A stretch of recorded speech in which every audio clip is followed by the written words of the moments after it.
श्लोक नंबर 57। यम सर्वथा निधि सेन्ध्यते प्रयात शुभम नाभिन्दति न देष्टि तस्य प्रज्ञा प्रतिष्ठा। जो पुरुष सर्वत्र स्नेह रहित हुआ उस शुभ या अशुभ वस्तु को प्राप्त होकर न प्रसन्न होता है और न देश करता, उसकी बुद्धि स्थिर रहती है। श्लोक नंबर 58। यदा सहन्नते चायं कुर्मो वंडी सर्वं स इंद्रियाणि इंद्रियैस्तस्य प्रज्ञा प्रतिष्ठिता।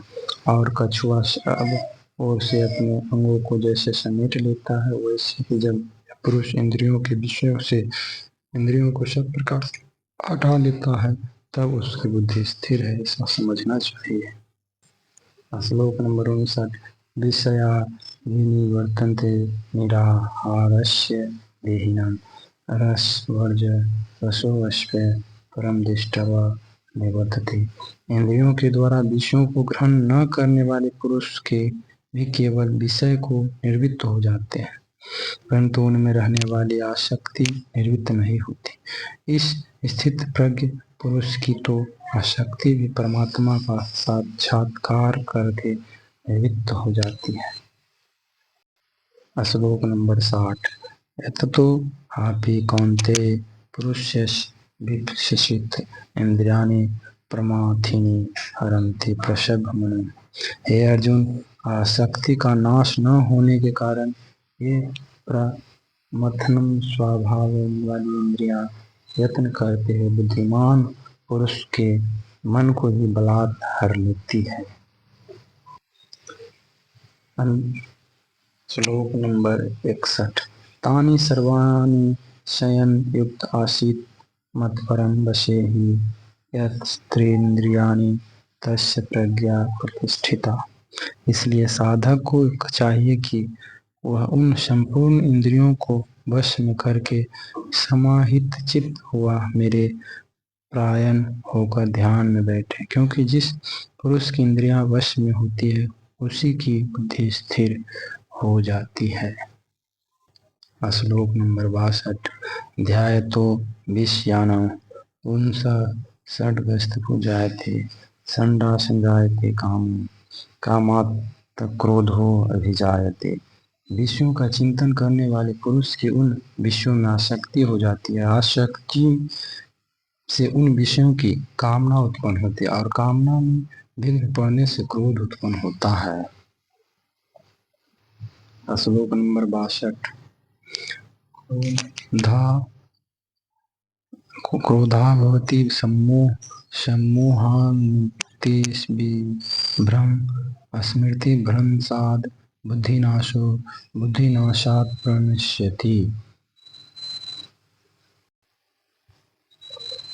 क्रोध से अत्यंत मूढ़ भाव उत्पन्न हो जाता है, मूढ़ भाव से स्मृति में भ्रम हो जाता है, स्मृति में भ्रम हो जाने से बुद्धि अर्थात ज्ञान शक्ति का नाश हो जाता है, और बुद्धि का नाश हो जाने से यह पुरुष अपनी स्थिति से गिर जाता है।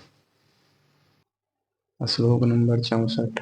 राग द्वेष वियुक्तेस्तु विषयान्द्रियैश्चरन् आत्मवश्य वियोधयामात्मा प्रसादमुग्धि गच्छति। परंतु अपने अधीन किए हुए अंतःकरण वाला साधक अपने वश में की हुई राग द्वेष से रहित इंद्रियों द्वारा विश्व में विचरण करता हुआ अंतःकरण की प्रसन्नता को प्राप्त होता है।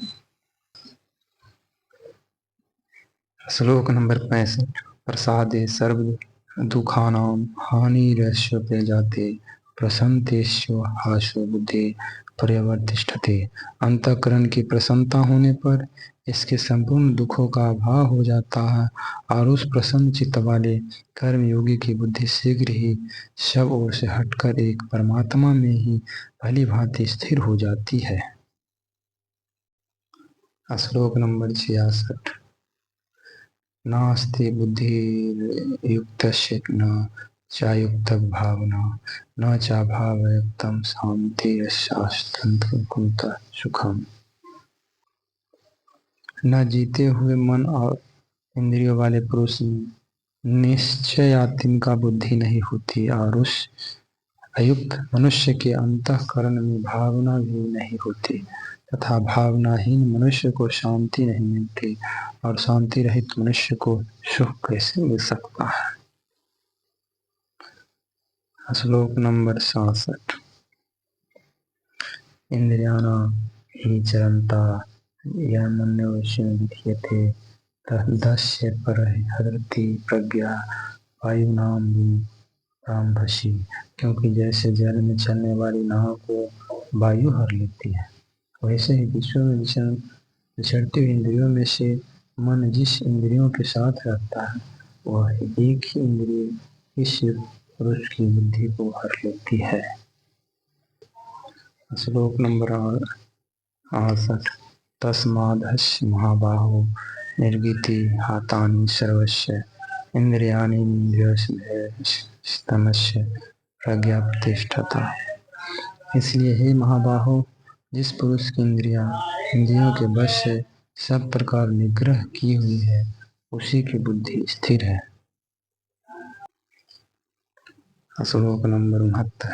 या निशा सर्वभूतानां तस्या जागति संयमे यस्या जागृति भूतानि सा निशा पश्यन्ति मुने। संपूर्ण प्राणियों के लिए जो रात्रि के समान है उस नित्य ज्ञान स्वरूप परमानंद की प्राप्ति में स्थिर प्रज्ञ योगी जागता है और जिस नाशवान शारीरिक सुख की प्राप्ति में सब प्राणी जागते हैं, परमात्मा के तत्व को जानने वाले मुनि के लिए वह रात्रि के समान है। श्लोक नंबर 70। आपूर्यमान मचलम प्रतिष्ठम समुद्रमापम प्रविशन्ति यद्यत् तद्दुःखं यः प्रविशन्ति सर्वे स शान्तिमवाप्नोति न कामयामि। जैसे नाना नदियों के जल सब ओर से परिपूर्ण अचल प्रतिष्ठा वाले समुद्र में उसको विजित न करते हुए ही समा जाते हैं, वैसे सब भोग जिस स्थिर प्रज्ञ पुरुष में किसी प्रकार का विकार उत्पन्न किए बिना ही समा जाते हैं, वही पुरुष परम शांति को प्राप्त, भोगों को चाहने वाला नहीं। श्लोक नंबर 71।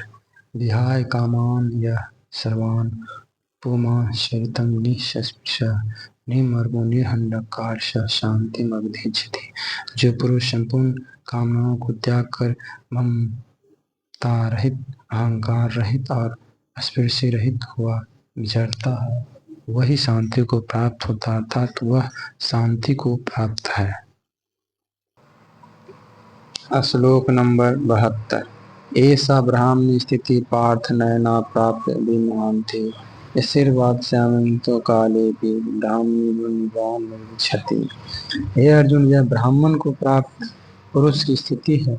इसको प्राप्त होकर योगी कभी मोहित नहीं होता और अंत काल में भी इस ब्राह्मणी स्थिति में स्थित होकर ब्रह्मानंद को प्राप्त हो जाता है। इस प्रकार अध्याय 2 का 72 श्लोक समाप्त हुआ। आप सभी श्रोतागण से अनुरोध है कि आप इस चैनल को सब्सक्राइब करें, लाइक करें और वीडियो देखें। Thank you. जय सनातन।